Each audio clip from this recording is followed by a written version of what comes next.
سیکھا ہے؟ گھر والوں نے بتایا، معاشرے نے بتایا. ہم لوگ جو بتاتے ہیں وہی بچہ کرتا ہے، جو الفاظ بولتے ہیں بچہ سنتا ہے. لہذا ہماری تربیت میں پہلی جو پاکیزگی ہے ہم اسے غلاظت میں تبدیل کر دیتے ہیں. ہمارے بچے اچھا نہیں سنتے، ہمارے بچے پاکیزہ نہیں سنتے. جب تھوڑی سی ماں غصے میں آتی ہے ایسے بکواسات شروع کر دیتی ہے، ایسے جملے بولتی ہیں. وہ بچہ کدھر لے کے جا رہا ہے ان جملوں کو؟ وہ بچہ اپنے اندر لے کے جا رہا ہے ان جملوں کو. اور یہ بچہ گالی کہاں سے سیکھتا ہے؟ کون سکھاتا ہے ان بچوں کو گالی؟ یہ بچے کانوں کے ساتھ سنتے ہیں اور پھر آگے ڈیلیور کرتے ہیں. اور یہ ماحول ان کو کون دے رہا؟ ہم خود دے رہے ہیں. لہذا اگر بچے کو بچہ صحیح معنی میں اسے آپ لانا چاہتے ہیں تو پہلی چیز ہے بچے کے کانوں کو پاک رکھیں. اسے غیبت سے، نفرت سے، کدورت سے، ان ساری چیزوں سے عذرا کرم یہ معصوم پھول ایسے دور رکھیں. بچے ضدی کیسے بنتے ہیں؟ بچوں کے اندر ضد کیسے آتی ہے؟ یہ بھی ایک سوال ہے. میں یہ نہیں کھاؤں گا، یہ نہیں کروں گا، وہ نہیں کروں گا. یہ بچہ ضدی کیوں بنتا ہے؟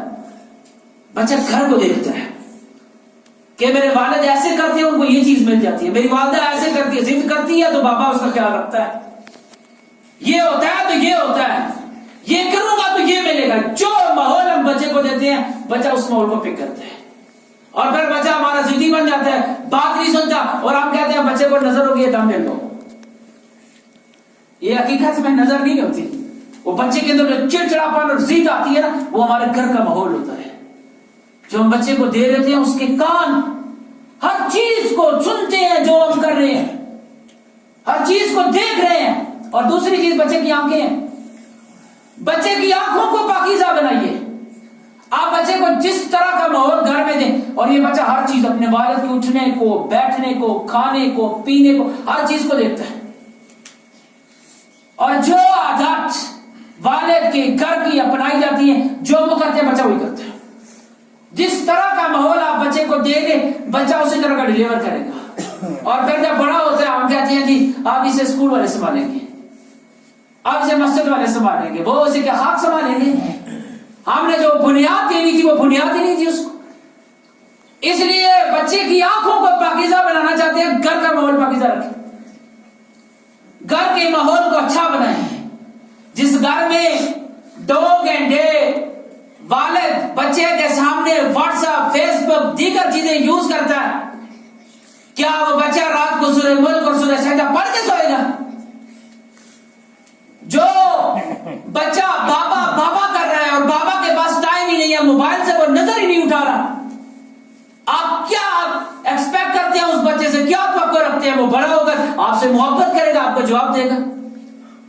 یقین مانیے ہماری محبتیں، ہمارے رشتے اس موبائل نے ختم کر دیے. ہمارے لیے ہمارے بچوں کے پاس ٹائم ہی نہیں ہے. ہم اپنے بچوں کو ٹائم نہیں دیتے، یقین مانیے نہیں دیتے. ہمارے نزدیک بچہ پتہ ہے کیا ہے؟ اسے بڑا کرو، اسے پالو، میٹرک کروا دو، آگے بس بھیج دو. آپ ایک وہ انسان نہیں ہم تیار کر رہے، وہ بچہ آپ نہیں تیار کر رہے جو ہمارے لیے صدقہ جاریہ بنے، جو ہمارے لیے باعث رحمت بنے، جو پہچان ہو ایک بچے کی کہ یہ فلاں کا بچہ ہے. اس کی تربیت وہ ماحول ہم یقین مانیے اپنے بچوں کو نہیں دے رہے. ہم اپنے گھر کے ماحول کو ہم نے ایک ایسا جیرن سا بنا رکھا ہے. اور یاد رکھیے گا اس میں بنیادی کردار ماں کا ہوتا ہے. اللہ کے نبی پناہ مانگا کرتے تھے، اللہم انی اعوذ بک من زوجۃ تشیبنی قبل الوشی. اللہ مجھے اس بیوی سے بچا کے رکھ جو بڑھاپے سے پہلے مجھے بوڑھا کرتے ہیں. وَمِنْ أَوْلَادٍ وَبَالًا عَلَيْنَا، اور وہ اولاد جو ہمارے لیے وبال جان بن جائے. اللہ کے نبی نے پناہ مانگی ہے ایسی اولاد سے بھی. ماں بہنوں سے گزارش ہے ذرا کرم، ہمارے یہاں تو صبح کی نماز ہی نہیں ہے. ماں تہجد پڑھے، بیٹا تہجد گزار. ماں قرآن کو کھولے، بچہ آپ سے قرآن نہ ہو، یہ کیسے ہو سکتا ہے؟ بچہ ہر چیز دیکھتا ہے. میں نے آپ کو کہا آپ مصلی پہ کھڑے ہیں، بچہ آپ کے ساتھ مصلی پہ آ کے کیوں کھڑا ہو جاتا ہے؟ وہ پک کر رہا ہے، نوٹ کر رہا ہے.